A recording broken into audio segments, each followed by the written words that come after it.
Right, Super Sam's still sitting there, so he's obviously got something else to tell us. Money, money, money is the headline back of the Mirror. Toon go absolutely crazy for breaking the transfer record for the Swedish star Isak.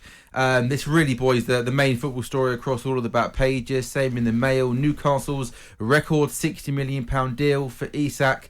And I'll read this on the back of the Sun. Oscar Paul says Newcastle poised to shatter their transfer record, £60 million. The deal for the Swede has been agreed. They also go on to say they're now trying to sign Conor Gallagher.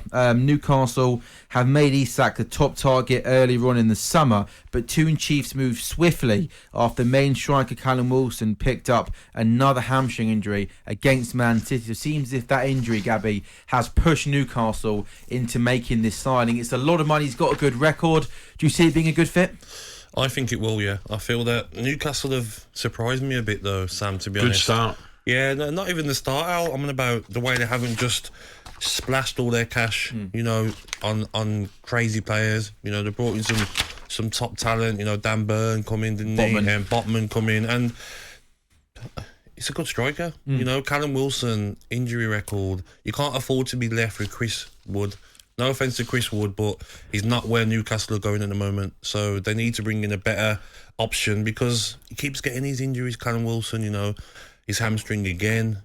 He gets a lot of muscle injuries, and they want to challenge this season. Not just there to finish top 10, top 12. I think Newcastle want to push for European places. Is that possible, Al? Well, I didn't think so at the start, but the start of the season, I thought when people were talking about top six, I thought, whoa, give them a chance.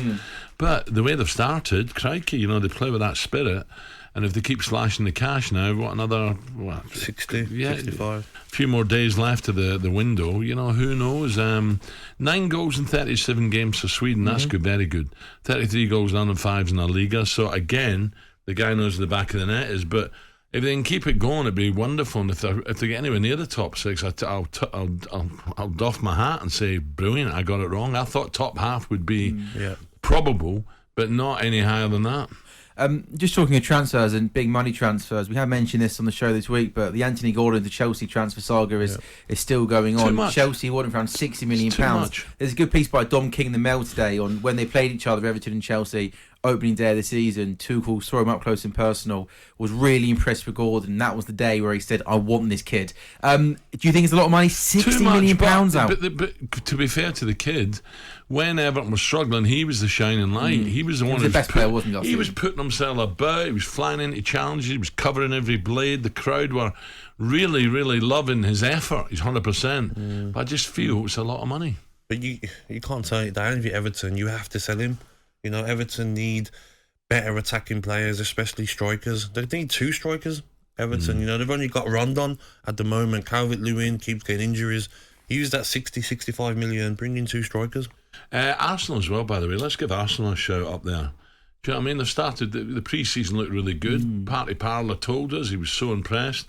And we have to give them credit. Yeah. There they are, top of the table. I know there's a good piece in the Mirror today. The headline is Ton of a Gun. Mikel Arteta brings up his Premier League century as Arsenal manager on Saturday as the nearest thing to a title challenger since Arsene Wenger in 2016. Mike Walters writing this in the Mirror. He says from his first starting 11, a 1-1 draw in 2019, only Saka and Xhaka survived to play first game of the season, and Arteta, whose pilgrimage as Pep Guardiola's disciple in North London endured a horrid start last season when the Gunners were bottom after 3 games, can dare to dream of restoring the club to a Champions League team.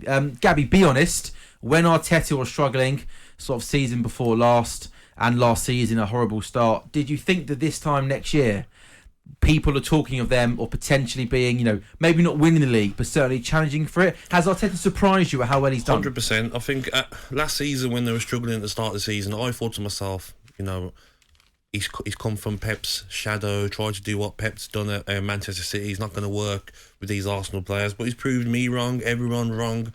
And I think that they're odds on for top 4. If I was a betting man, I'd bet on Arsenal to finish in the top 4. Just look at United. They look stronger at the back with Saliba.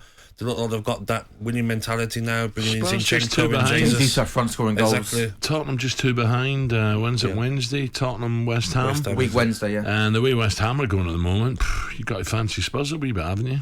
And they've got West Ham have got Aston Villa away on Sunday. That would be easy because Gerrard needs a win as well. So West Ham could have 0 points from 5 games. What can Arsenal achieve realistically this season now? They've had a really good start. Some people saying they could push the top 2. What do you think? What's realistically achievable? Well, I was going to say no, but the way Liverpool have started, Yeah. you know, who is going to be the top 2? Leeds give Chelsea a thumping. You know what I mean? United, one swallow don't make a summer. We'll see what more they've got to bring. So it looks a lot open. I was hoping it was going to be tighter than last season, and it sure looks at this. At this stage, it's very early days, by the way. It does. It looks if it's going to be a lot tighter. Yeah. With Newcastle getting a point against City as well. So I think we could be in for a cracker, an absolute cracker. Yeah, and you mentioned United there. Interesting story. Back at the Sun. Anthony is on the brink of becoming an £84 million Manchester United signing. You're shaking your head there, Gabby, already. Ken Lawrence says the Old Trafford club are understood to have met Ajax's huge asking price for the Brazil winger, who has been a summer-long target of new Manchester United manager Erik Ten Hag. Well, at least he knows him, Ten Hag. You know, he's not just. It's not a panic buy. He knows the player well. But again, that's a lot of money though, Al, isn't it? Is that an area they need to strengthen on the wing, Gabby, out wide in the attacking Striker areas? for me. I think number 9. I think striker, but Rashford done well as a striker, didn't he, against Liverpool? Maybe he sees Rashford playing through the middle. Then he's got Alanga, Sancho, and he doesn't need another one. So, just 84 million, really? Wow.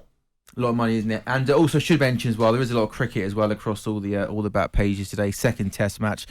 Give them a kicking. Root & Co. must stay on the front foot, says Ben Stokes. Back of the Sun. Stokes in knees up. Ben Stokes says his roulette knee will not force him to retire early, like Andrew Flintoff. And also a picture of Ollie Robinson now on the back of the Times. Going to make his return to the England Test team today. Top bowler, fit again. Are you going? Let's hope he goes well. In Manchester there this week, so I won't be going. What about the weather up there? I don't know. It's going to rain all day in London, by all accounts. As of yesterday, the weather forecast, it was raining in Manchester yesterday, but it's got some sunshine and some cloud today, so hopefully, fingers crossed, it can stay dry today, Al. Okay, and Newcastle spent loads. What was Gabby on about? They're disguising it well by paying the top wages. Overrated fans, I hope they finish outside the top 10. It's amazing. There's a lot of fans don't like Newcastle. I do. I like them. But a lot... They've not spent loads, have they? They like to give them a kick. Not this summer. Great to see Rangers winning last night, showing Dundee United how not to get thumped in Holland, from Gavin and Dundee. Morning, gents. First time, 6 a.m. Clubber here. Just my way into work after 2.5 weeks in Disney World, Florida.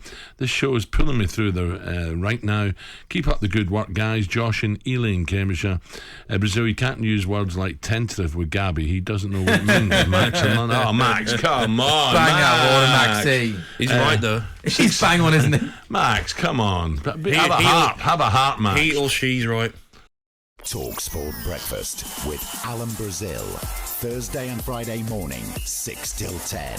On AM, on DAB, via the talkSPORT app and on your smart speaker. talkSPORT.